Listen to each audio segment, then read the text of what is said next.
3 वर्षांच्या आमिरचा पहिला रोजा, 16 तास उपवासाने सर्वत्र कौतुक। पवित्र रमजान महिन्याच्या 29व्या दिवशी आमिर सरफराज शेख या चिमुकल्याने आपला पहिला रोजा पूर्ण केला। एवढ्या लहान वयात दिवसभर उपवास करत त्याने धार्मिक परंपरेचे पालन केले, हे विशेष मानले जात आहे। अवघ्या 3 वर्षाच्या आमिरने तब्बल 16 तासांचा रोजा ठेवत सर्वांचे लक्ष वेधून घेतले आहे।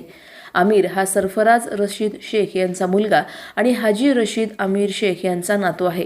कुटुंबात धार्मिक वातावरण असल्यामुळे लहानपणापासूनच त्याला संस्कार मिळत आहेत। मुकुंदनगर परिसरातील नागरिकांनीही आमिरच्या या जिद्दीचे आणि चिकाटीचे कौतुक केले आहे।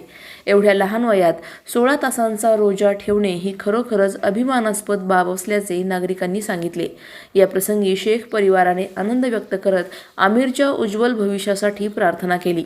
तसेच रमजान महिन्याच्या निमित्ताने सर्व समाजात शांतता, सौहार्द आणि बंधुभाव वाढावा अशीही भावना व्यक्त करण्यात आली।